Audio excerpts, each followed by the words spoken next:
Bueno, evangelismo en tiempos de persecución, tiempos de tribulación. Clase, no sé cuál vamos ya, pero... Bueno, vamos a recordar primeramente cuál es nuestro objetivo. Para los que están tomando notas, vayan teniendo ahí sus notas en orden. Entonces, lo primero, ¿verdad?, que tenemos que recordar es nuestro objetivo. Nuestro objetivo es que las personas conozcan a Dios, ¿verdad? Conozcan a Dios. ¿Por qué? Porque de eso se trata el Evangelio, de eso se trata la vida eterna. Está escrito que te conozcan a ti, el único Dios verdadero, y a tu Hijo, a tu enviado. Entonces, que las personas conozcan a Dios, ese es nuestro objetivo, de eso es de lo que se trata. Ahora, ya vimos que, sin embargo, hay obstáculos. Y el principal obstáculo es el pecado. ¿Por qué? Porque debido al pecado las personas se alejan de Dios, se esconden de Dios, como ya estamos viendo el caso de Adán. Las personas se esconden de Dios, se alejan de Dios. Entonces tenemos que lidiar con ese obstáculo. O sea, no perdemos el objetivo, ¿verdad? Nuestro objetivo es que las personas conozcan a Dios. Pero para ello primero vamos a tener que lidiar con el tema del pecado, con ese obstáculo, con ese estorbo que está ahí, antes de que las personas puedan conocer a Dios. Y en ese sentido tiene razón lo que aprendimos en su momento dentro del cristianismo, ¿verdad?, fundamental, de que nos habla de que los dos elementos principales del tema de la salvación son arrepentimiento y fe. Porque el arrepentimiento tiene que ver con el tema del pecado y la fe, pues, con el tema de creer en Dios. O sea, lo estamos planteando quizás con otras palabras, pero viene a ser lo mismo. Las personas necesitan conocer a Dios, pero tienen que resolver antes el problema del pecado. ¿Sí? En otras palabras, necesitan arrepentirse para poder conocer a Dios.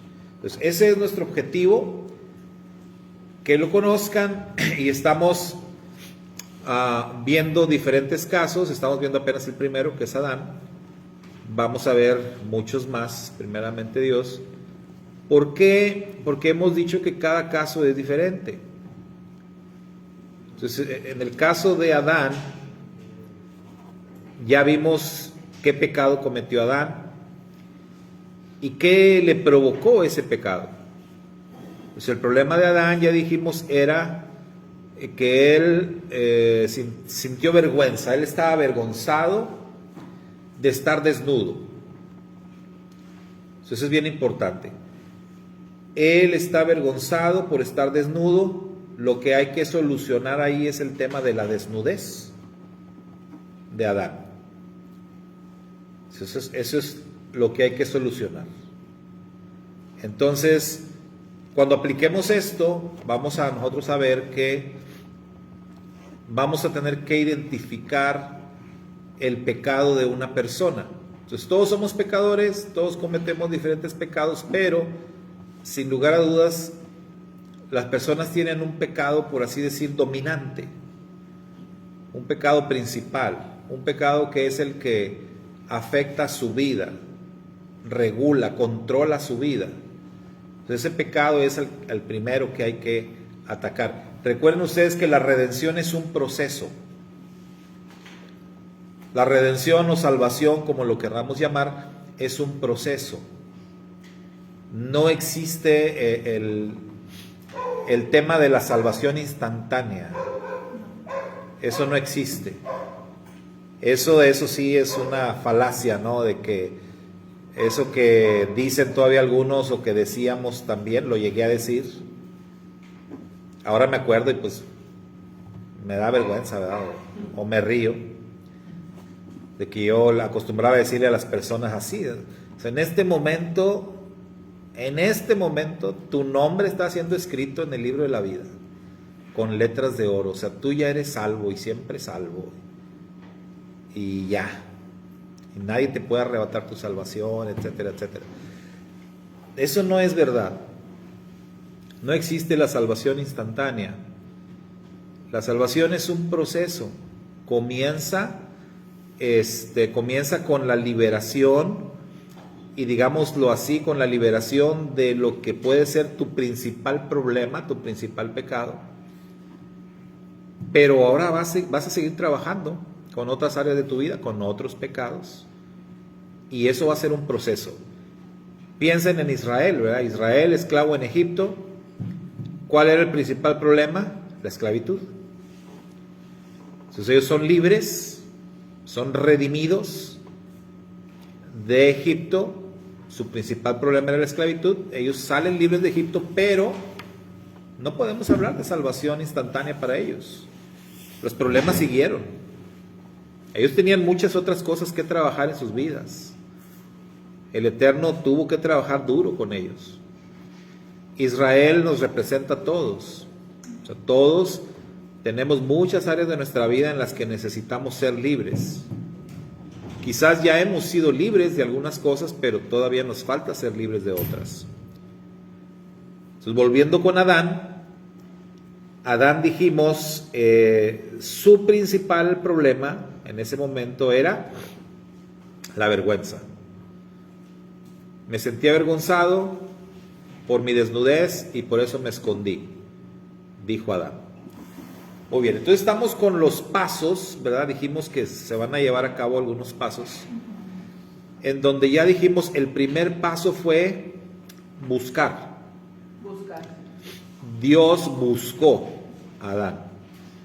Si nosotros queremos ser evangelistas, si queremos llevar a cabo esa tarea, tendremos que buscar. Así como Dios buscó a Adán, así como Yeshua dijo, yo he venido a buscar y a salvar lo que se había perdido. Entonces Yeshua nos enseña que también hay que buscar. Entonces nosotros vamos a tener que buscar a las personas, a las ovejas perdidas. Hay que buscarlas. No sabemos dónde están, pueden estar en cualquier parte, hay que buscarlas. El segundo punto, y le adelantamos poquito a la clase pasada, dijimos que el segundo punto o el segundo paso era llamar. O sea, Dios buscó a Adán y lo buscó llamándolo. Dios lo llamó.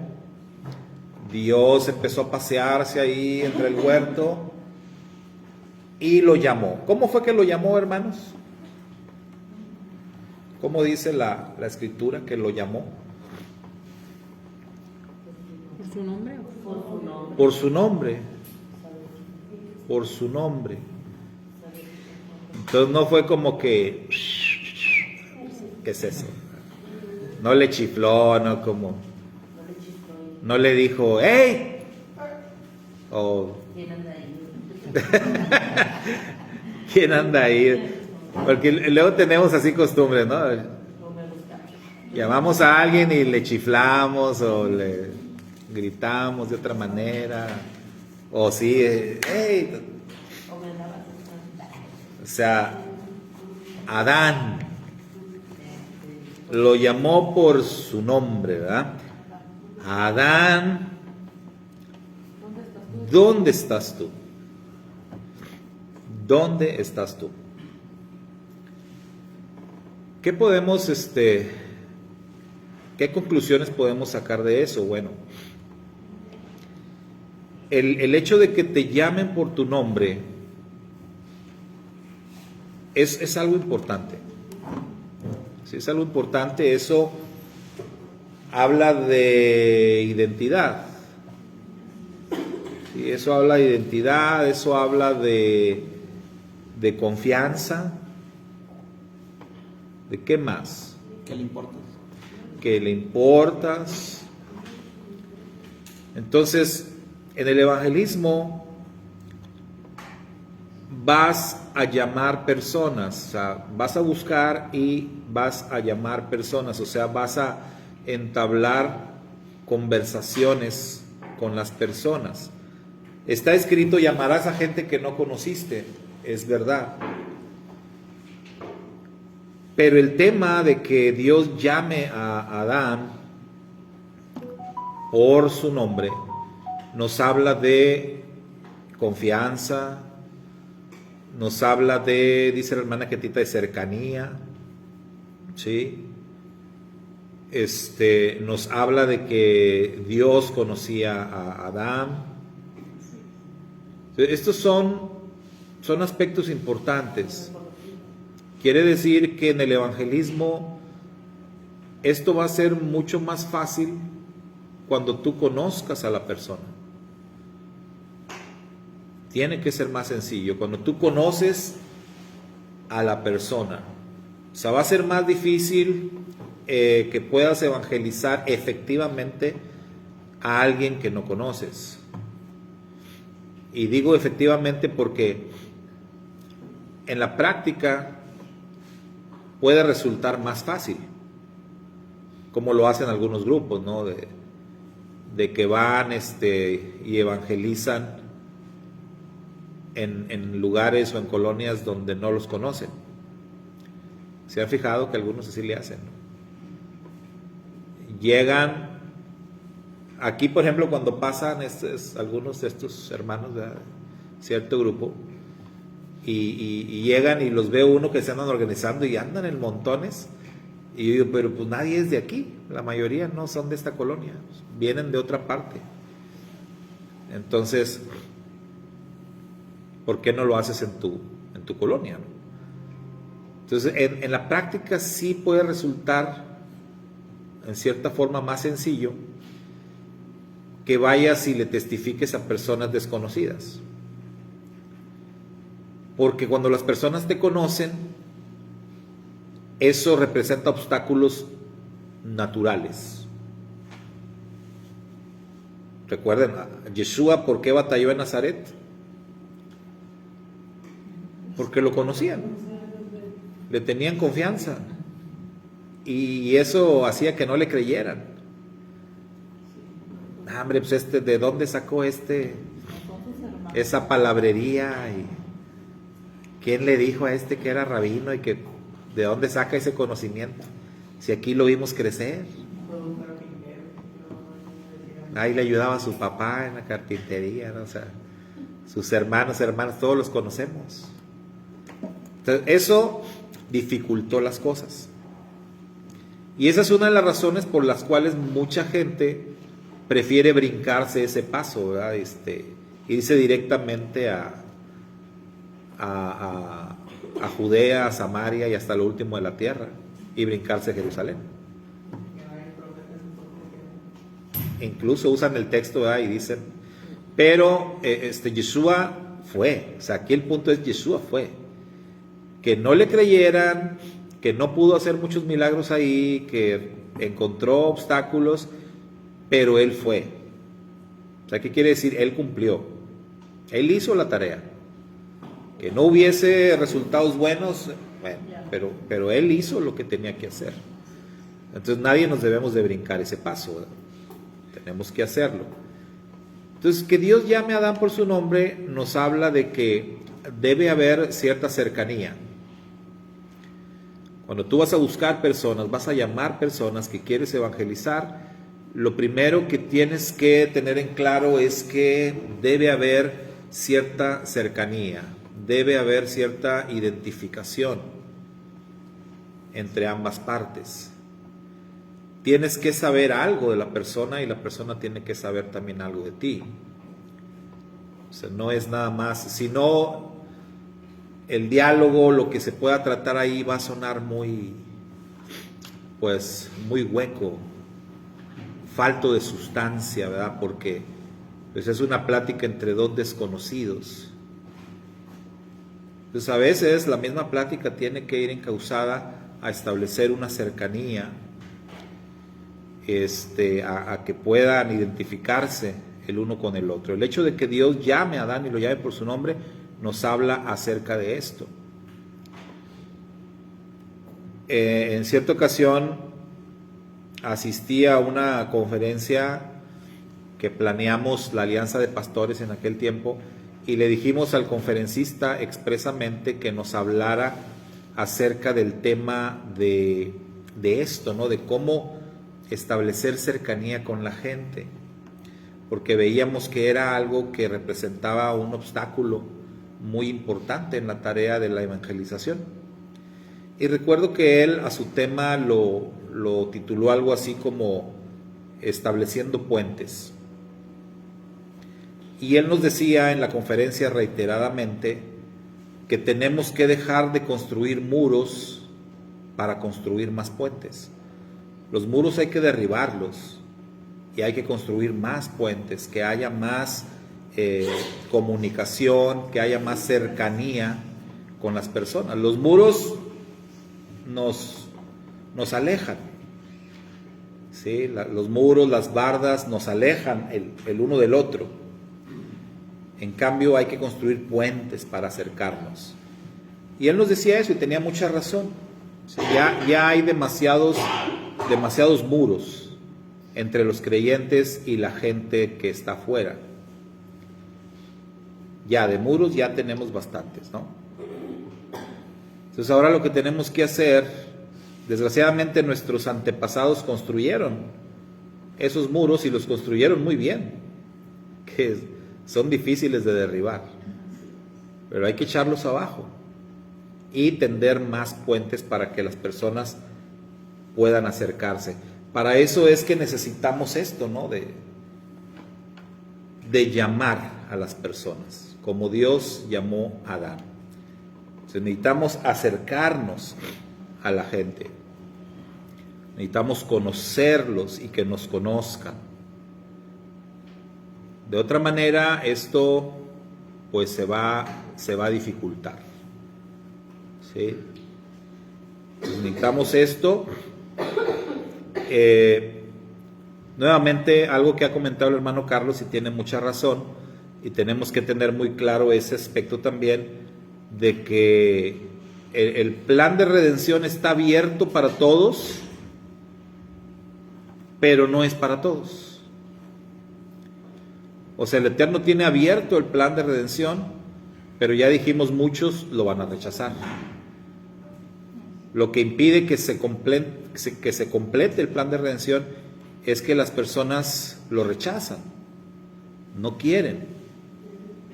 Entonces, cuando alguien no quiere, ahí no hay nada que nosotros podamos hacer. Y eso el mismo Yeshua lo dejó muy claro.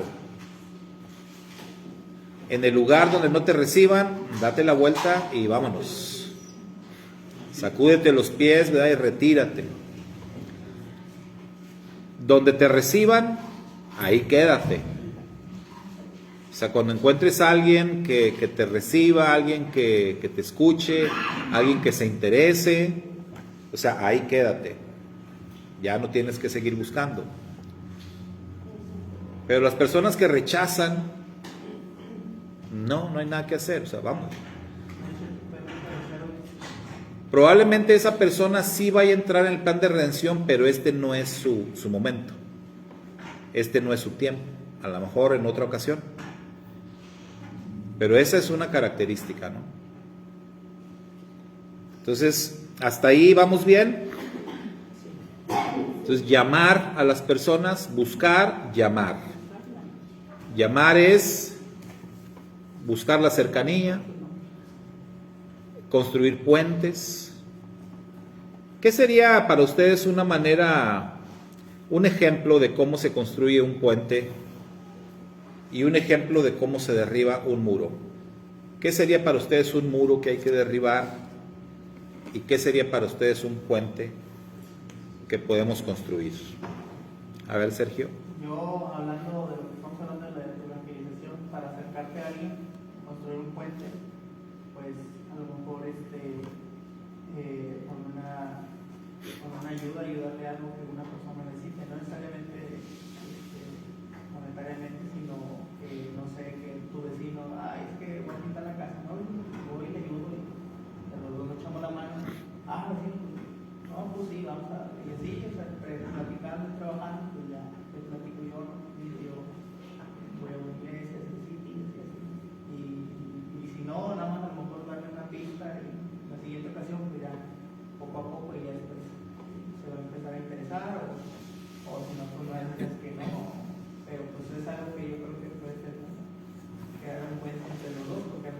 nada más buenos días, buenas tardes y ya, es lo único que nos decimos. Yo y el vecino, pero ese acercamiento pues ya se crea un puente. Muy bien. Sí, hermano. Bueno, yo construir un puente sería primero dar la oportunidad de conocer a la persona y escuchar a la persona, escuchar porque pues muchas de las veces las personas o incluso uno juzga a las personas y no sabemos por qué situaciones estén pasando que esa persona tenga esas reacciones o sea muy así muy cortante.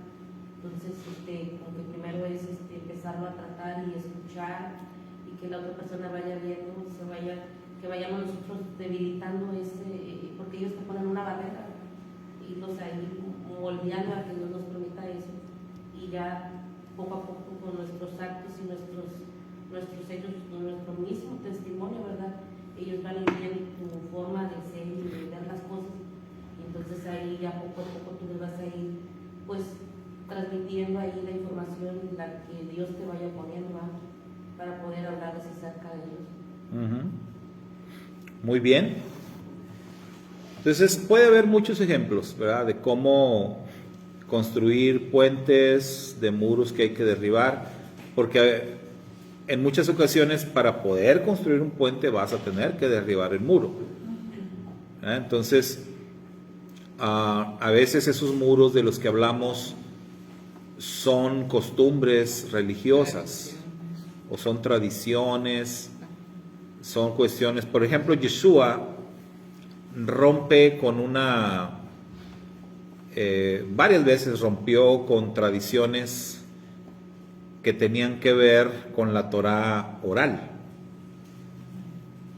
y que en los tiempos de Yeshua como en los tiempos de hoy la Torá oral pues es sagrada.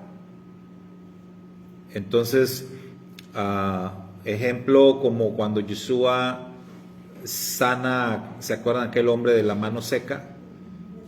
En la sinagoga en Shabbat. Entonces, él ahí está rompiendo con con un mandamiento de hombres. Pero un mandamiento de hombres que era sagrado en ese momento. Y él tuvo que romper con eso. Él tuvo que derribar ese muro y poder construir un puente para acercarse, en este caso, a esta persona y a otros más que estaban pendientes de esa situación. ¿Y cómo lo hizo Yeshua? Pues él confrontó directamente y él hizo una pregunta, ¿se acuerdan ahí? Que les preguntó a los presentes, que incluía a los líderes. ¿Es lícito hacer el bien o el mal en Shabbat? A ver, quiero que me respondan esto. ¿Se vale o no se vale? ¿Se puede hacer el bien o no en Shabbat? No, pues claro que se puede. Bueno, entonces vea para acá. Y lo sanó, ¿verdad? Entonces ahí tenemos un ejemplo de cómo se derriba un muro, se construye un puente, se hace el bien. Ya hemos hablado en otros estudios acerca, aunque estuviéramos hablando de mandamientos escritos en la Torá, ya hemos hablado de este principio de mayor o menor peso. Entonces tú puedes tener dos mandamientos de la Torá y es muy probable que uno de ellos tenga un mayor peso que el otro. Entonces, si para ejercer el que tiene mayor peso tienes que romper el que tiene menor peso, no pasa nada. No pasa nada porque al final de cuentas estás obedeciendo un mandamiento. ¿Sí? Entonces todo esto es importante. Platicaba en la semana, no recuerdo con quién platicaba esto, pero hablando de lo que son las leyes kosher, las leyes alimentarias. Tenemos Hechos 15, el concilio en Jerusalén. ¿Cuál era el tema en el concilio en Jerusalén? Que el evangelio llegó a los gentiles. Entonces Cornelio y compañía entraron Y como ellos, pues iban a seguir entrando muchos. Los apóstoles y la gente más cercana al movimiento Yeshua, pues esto lo tomaron muy bien de entrada. Y dicen, ellos simplemente dijeron, wow, o sea, todos los gentiles también van a entrar. Sí, pues qué padre, ¿no? Pues sí, pero ni tan padre, porque ahora tenemos una situación acá de que pues judíos y gentiles tenemos nuestras diferencias. Entonces, ¿qué va a pasar? Y dentro del movimiento mesiánico estaban entrando también fariseos de hueso colorado, ¿no?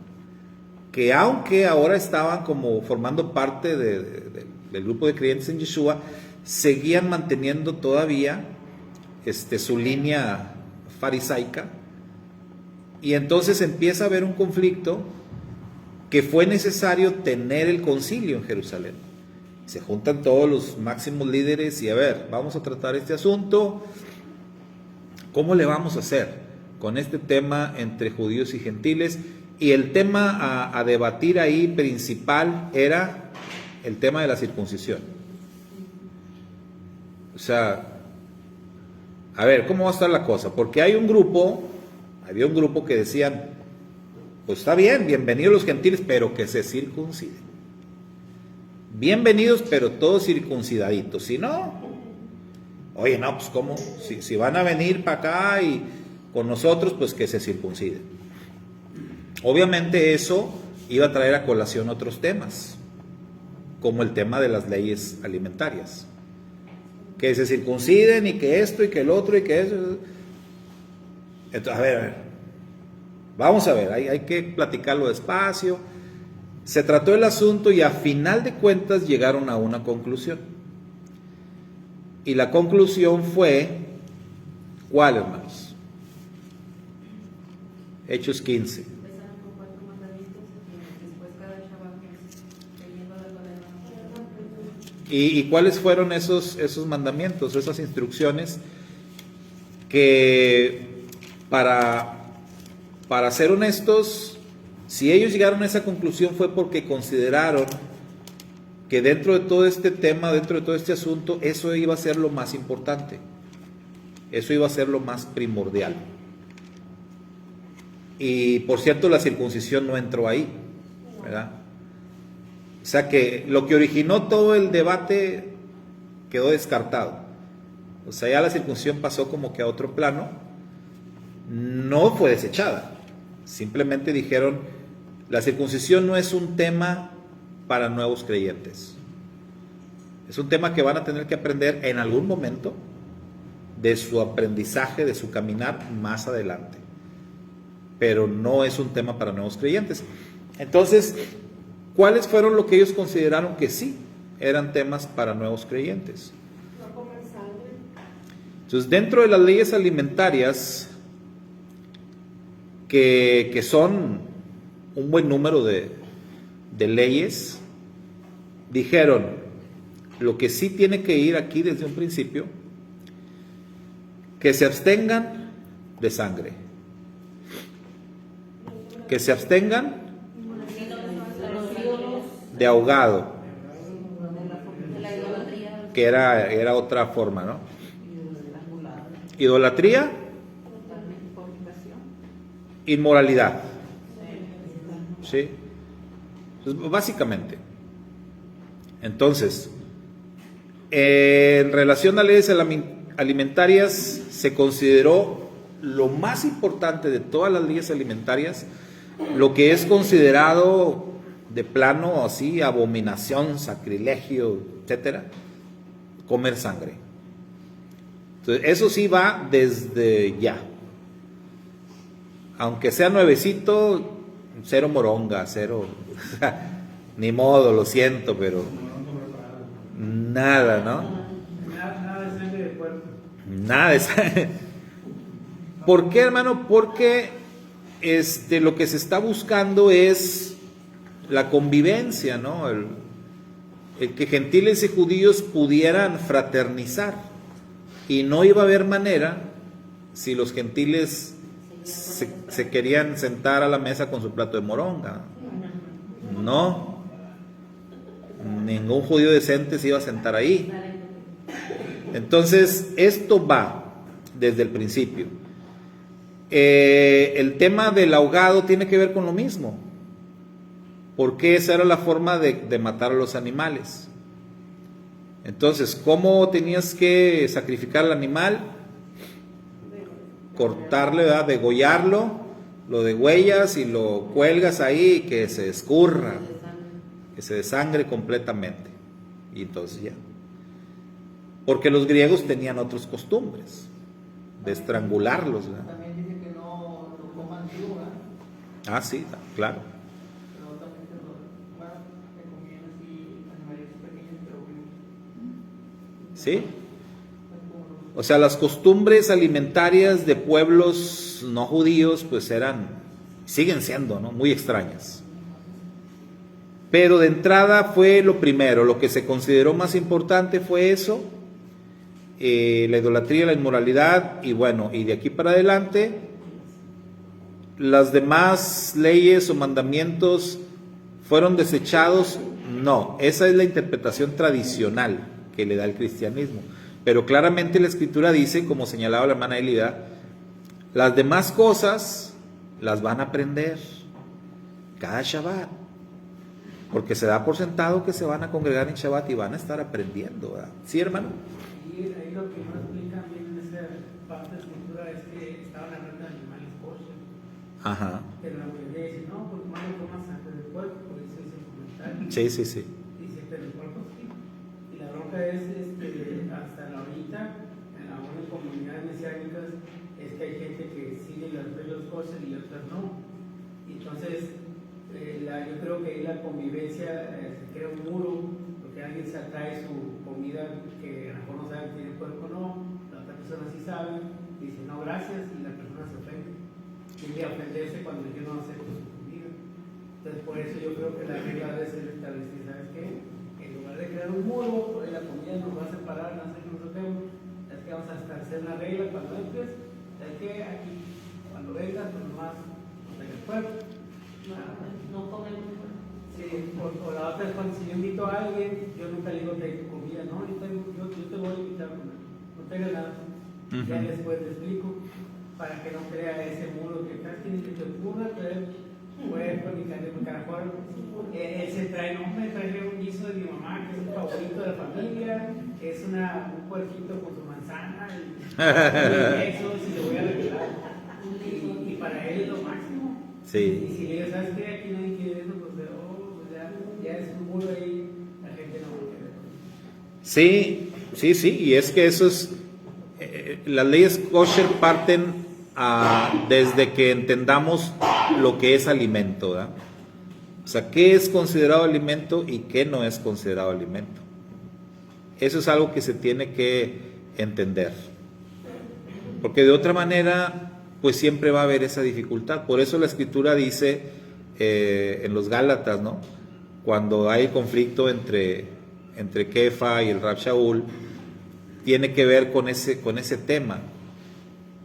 ¿Por qué se dice que es abominación para los judíos entrar incluso a la casa de un gentil?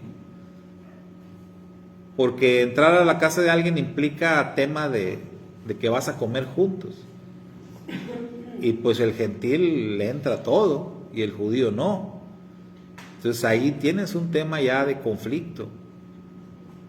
Bueno, de hecho acabamos de leer en una de las porciones, en esta creo que de Miquets, cuando Yosef prepara banquete para sus hermanos, y la Torá aclara que los egipcios no se sentaban ahí. O sea, Yosef no se pudo sentar con ellos porque Yosef ya era considerado egipcio, y que para los egipcios era abominación sentarse a la mesa en este caso con los hebreos. Y dices, ay, que estos egipcios creídos, pues qué, ¿no? Tiene que ver con tema de leyes alimentarias. O sea, siempre el tema del alimento es vital. Y el tema de sentarte a la mesa, hablando de cercanía, hablando de confianza, es un tema que es vital. ¿Cuándo es que tú entras en confianza con una persona sino cuando lo invitas a comer? Cuando te sientas a la mesa con alguien a compartir el pan y la sal. Es una de las mayores señales de confianza que existen. Sin embargo, no se va a poder dar si no están sentadas las bases que decía el hermano, ¿no? O sea, ¿qué vamos a comer? Necesitamos tener este punto bien claro, bien establecido. Y luego uno hasta con la familia andas ahí batallando también. Sí, hermano. En la parasha de esta semana decía que cuando llegaron los hermanos de José, él mandó a degollar una res para darles de comer a los hermanos. Entonces ya los hermanos ya nada le faltaba. Imagínense que de hecho pónganles un cuerpo a él. Y él dice, ya no podemos decirle nada porque pues ya estaba el hombre curioso con ellos, ¿verdad? Sí. Si hubiera puesto un cuerpo sabiendo que ellos no pueden comer cuerpo, a ver qué hacían, si se lo iban a comer o iban a obedecer. Hubiera estado buena esa. Se le fue a Yosef, era una buena prueba, ¿no? Pero interesante que dice que lo mandó degollar, ¿verdad? O sea, Él sabía lo que sus hermanos podían. aplicando las leyes de la matanza también, ¿no? Entonces, todo esto son datos importantes, son bases que se tienen que sentar. Y ahí, hablando de mandamientos de mayor o menor peso, también entender cuál mandamiento tiene un mayor o tiene un menor peso. Si nosotros hablamos, otra vez regresando a la parashá, Yosef es reconocido como Sadik, como un justo. Pero si hacemos un análisis de todas las cosas que Yosef hizo, a ver, Yosef mintió, Yosef engañó, Yosef acusó en falso.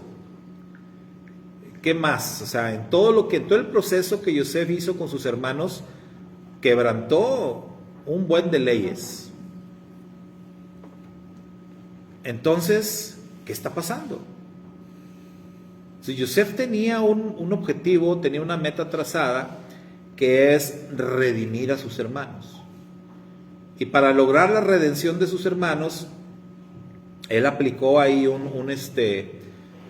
digamos, un plan de redención en donde él quebrantó varios mandamientos. Ahora, es él. No fue como que el Eterno le dio la orden.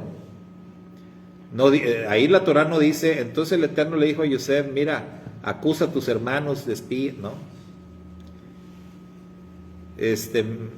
Métele la copa ahí y luego los acusas de rateros. Esas fueron ideas de Yosef. Entonces, Yosef es reconocido como justo y es, como decía yo, la figura más emblemática en relación a Yeshua como un tipo de Mashiach. Pero Yosef era como usted, como yo. Se equivocaba, la regaba. Incluso si retomamos el tema de los años de vida de los patriarcas,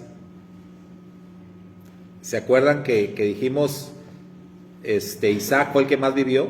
180, 175 de Abraham, 147 de Jacob. De hecho, José es el primero en morir de todos sus hermanos. José es el primero que se muere de los 12. 110 años, hermano. Entonces, más para que vean, ¿verdad? Justamente hace rato que hablábamos, Sergio me decía algo, ¿no?, sobre los pecados y ves que sí, los pecados son perdonados, pero las consecuencias de los pecados se tienen que enfrentar.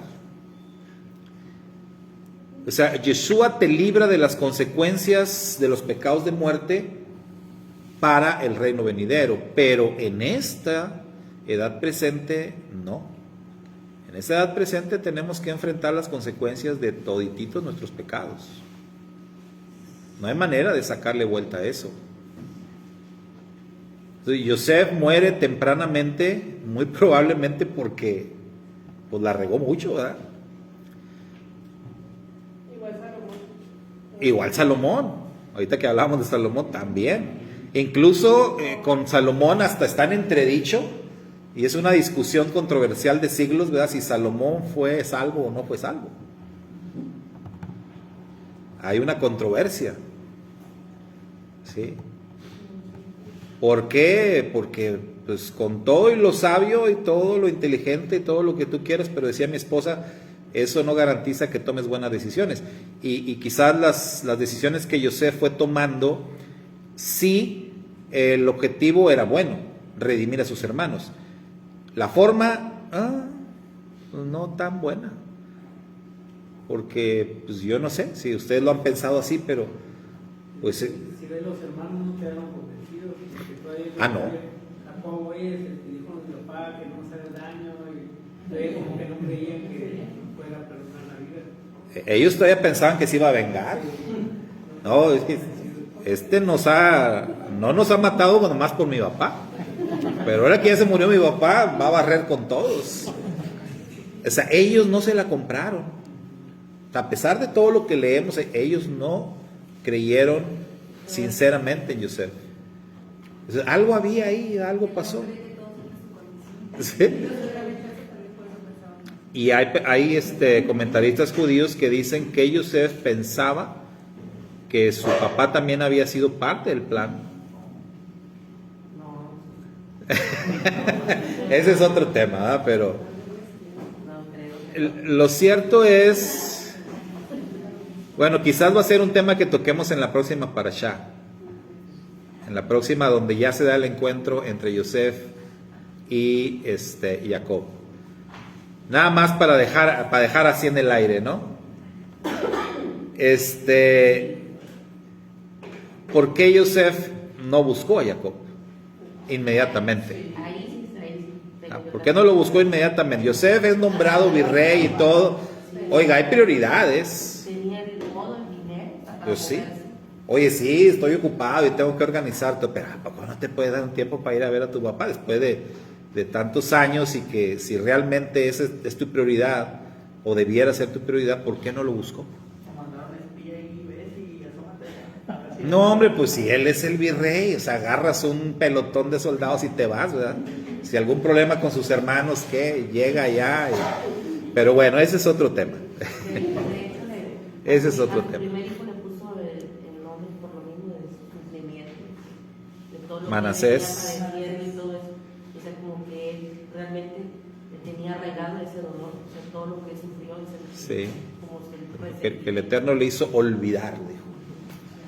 Entonces, bueno, ese es otro tema. Pero vamos a regresar con Adán. Vamos a regresar con Adán porque ya nos fuimos hasta Hechos y todo, hasta el concilio, ¿verdad? al concilio de Jerusalén. Con Adán, buscarlo, llamarlo, y después, ¿qué hizo el Eterno con Adán? Preguntó, le confrontó con el pecado. Sí, o sea, vea que ahí hay una pregunta, sí lo llama Adán, pero la pregunta, ¿dónde estás tú? ¿Qué nos sugiere? Está dando la oportunidad de Investigar. Es una pregunta, ¿verdad? Una pregunta que, digamos, demanda información, y eso nos ayuda a entender o a reforzar la idea de que necesitamos cercanía, que necesitamos como que abrirnos, como que entrar en confianza. Y eso solamente se logra a través de preguntas. Hay un libro que se llama, creo que Richard Dobson, no sé, algo así, Dobson.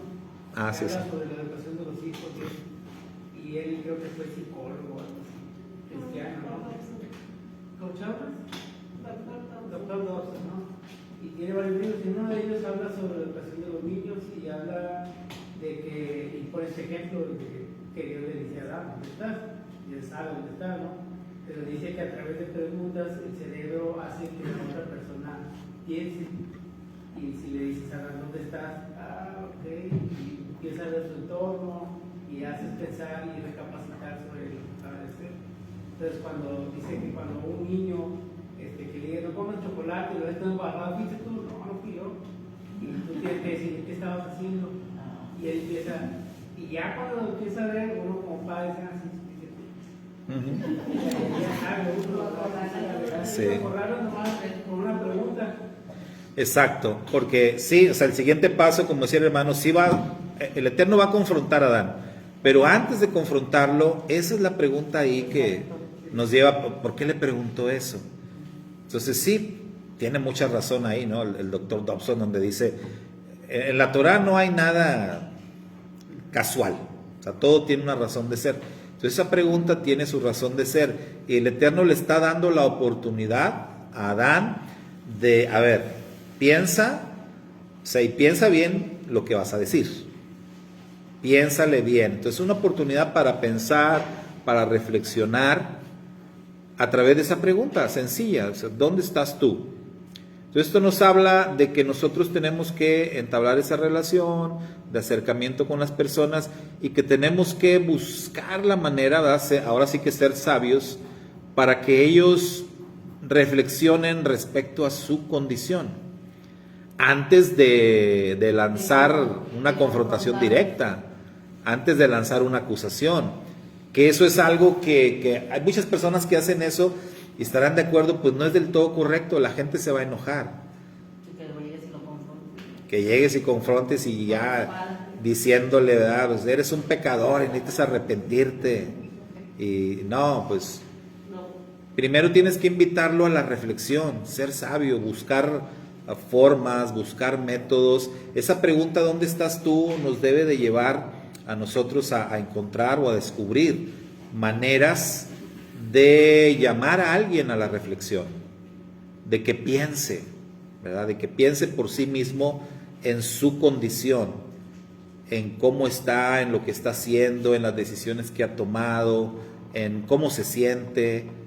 O sea, de eso se trata, antes de ir a lo otro, ¿verdad? Porque la confrontación directa pues ya es, digamos, como lo último. Y de hecho es difícil llevar a cabo una confrontación directa cuando no hay la confianza. O sea, no puedes ir por la vida acusando gente, confrontando gente así, de manera tan directa.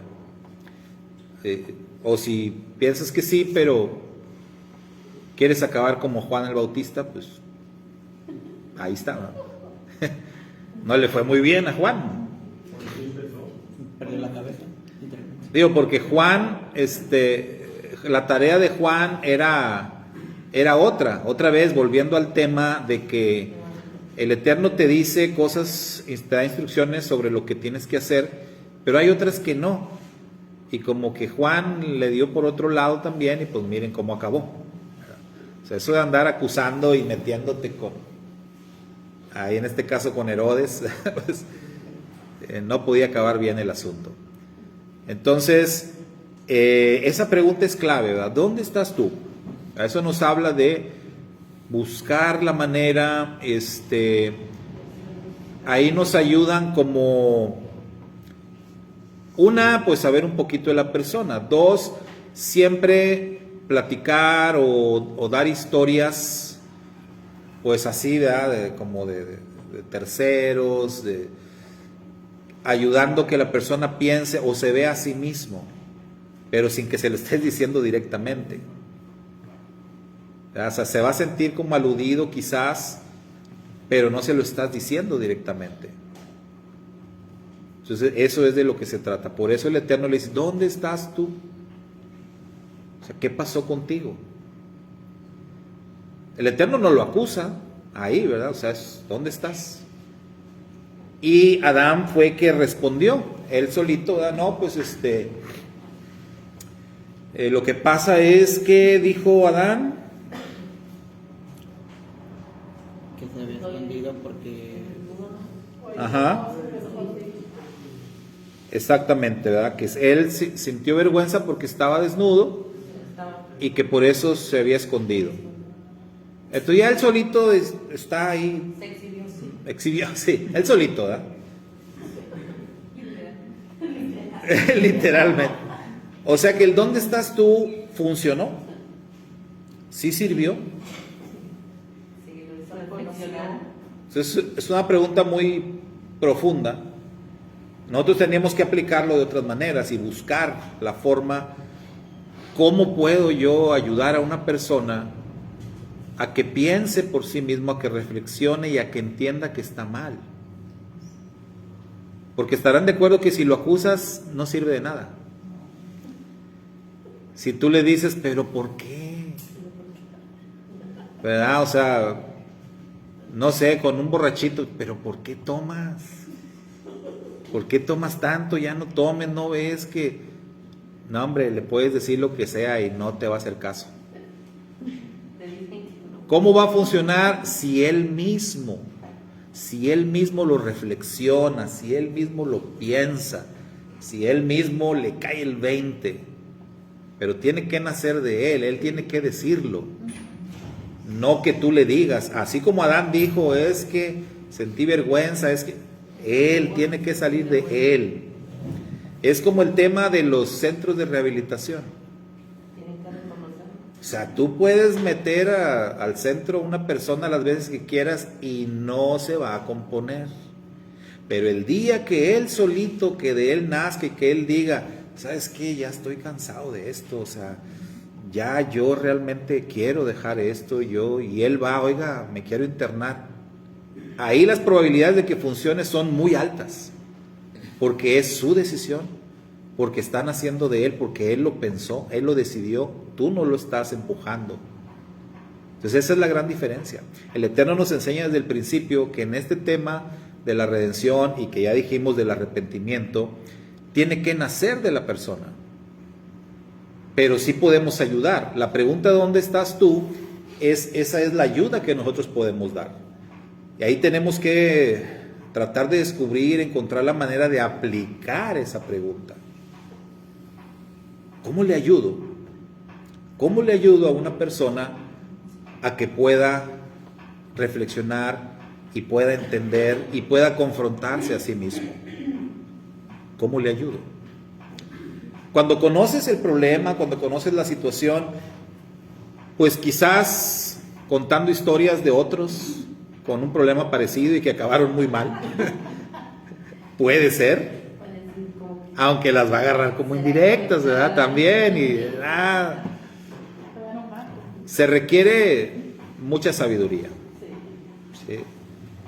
Se requiere mucha sabiduría. Oye, ¿has pensado tú cosas así, no? Oye, ¿has pensado tú, has planeado alguna vez esto o aquello? Si tiene hijos, oye, ¿has pensado qué va a pasar, ¿verdad?, con tus hijos? Si esto, si pasa aquello. Ser sabio y plantear situaciones que lo lleven a reflexionar sobre el problema que tiene. Eso fue lo que hizo el Eterno con Adán. Con esa pregunta sencilla, ¿dónde estás tú? Entonces ya el siguiente paso va a ser, obviamente, la confrontación. ¿Verdad? Ya el Eterno le va a decir, ¿y quién te dijo que estabas desnudo? ¿Acaso comiste del fruto del árbol que te dije que no comieras? Ahí ya va a venir la confrontación. Sí, y es necesaria, o sea, la confrontación es necesaria. Siempre va a ser necesario decirle a la persona, hiciste mal. Hiciste, o sea, no te puedes brincar ese paso. Y uno puede ser misericordioso y todo, y es que no lo quiero hacer sentir mal, ni modo. Pero hasta que llegue el momento, ¿verdad? Sí va a ser necesaria la confrontación. Entonces recuerden, el objetivo que tenemos es que la persona conozca a Dios. El objetivo que tenemos es que la persona sea redimida. Adán, ¿qué necesitaba? Remediar el tema de la vergüenza. Entonces ya dijimos que el Eterno, al final de cuentas, lo va a redimir ¿cómo? Vistiéndolo con pieles de animales. O sea, dándole una vestimenta decente para que ya no sienta vergüenza. Remediar el problema. Entonces, cuando nosotros estamos pensando en redimir a una persona, tenemos que estar pensando en la solución de su problema, en la solución de su pecado, otra vez el pecado dominante, el pecado principal que hay en su vida. Y la única manera de redimirlo es encontrando una solución. Si no, pues nos vamos a quedar cortos, ¿verdad? Entonces buscando una solución, y ya dijimos, ahí no termina. O sea, ahí realmente comienza. Entonces aquí a este punto podemos pensar cada uno de nosotros que es bueno hacerlo. Podemos pensar nosotros cómo es que hemos experimentado nuestra propia redención. ¿Cómo la hemos experimentado? En su momento, cuando supimos o conocimos de la palabra de Dios, ¿cuál consideran ustedes que era su principal problema? ¿Cuál era el pecado dominante en su vida? ¿Qué era lo que los mantenía a ustedes alejados de Dios o separados de Dios? ¿Y cómo se remedió? Esa va a ser tarea, ¿eh? Esa va a ser tarea.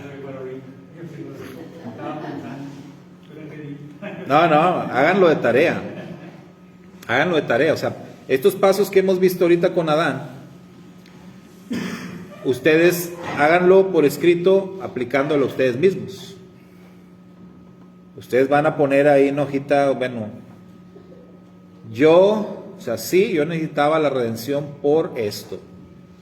O sea, ¿cuál era mi principal problema o mi principal pecado? ¿Qué era lo que me alejaba de Dios? Esto.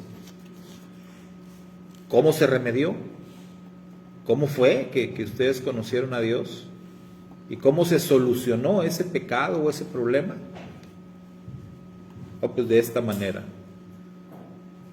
Bueno, y a partir de ahí, obviamente, empezó una nueva vida, un nuevo caminar, pero pues van surgiendo, ¿verdad?, otras cosas para purificar, para remediar, etcétera.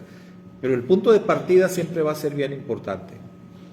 Entonces, esto se los pregunto, ¿verdad?, y se los dejo de tarea. ¿Por qué? Porque un principio importante que aprendimos también en el pasado y que es totalmente válido es el tema del testimonio,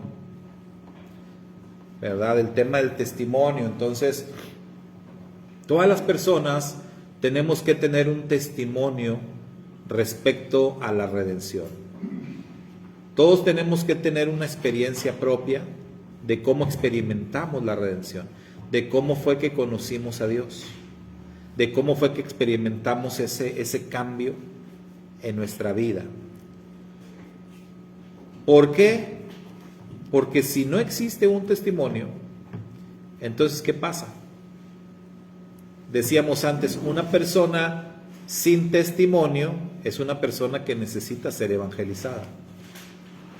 Luego andan muchas personas por ahí tratando de evangelizar a otros cuando ellos mismos no han experimentado la redención. Lo hacen mecánicamente, lo hacen porque se aprendieron ahí unas líneas de un folleto, de un librito, pero realmente ellos mismos no han experimentado la liberación, no han experimentado la redención, no han experimentado un cambio importante en su vida. Entonces, ¿de qué le estás hablando a los demás? Pues por eso no nos puedo brincar la parte de tener un testimonio. Entonces ahí se los encargo de tarea.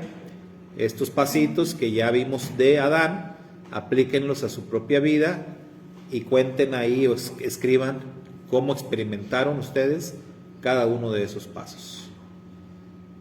Si no tienen las respuestas, pues aquí van a ser los primeros candidatos a ser evangelizados. ¿Sí, hermano? Y esa es la diferencia del evangelismo, ¿no? Porque hay evangelismos que hablan de su revelación, hablan lo que dijo el pastor, o lo que dijo el maestro, o lo que dijo el roe, lo que dijo el rabí. Pero esta no, lo que es leyes hebreas, judaísmo, o sea, aquí te moran a ti mismo, ¿qué tienes tú? Sí. Ese es el problema aquí. Aquí lo estamos viendo de doctrinas, de hermenéutica, y está diciendo, ¿cómo lo? Entonces a veces me preguntan, ¿por qué no puede hablar de ese borracho? Le digo, simplemente porque no lo soy borracho. Borracho con su ciudadano no. ¿Y por qué no puede hablar de eso de él? Yo tampoco fui.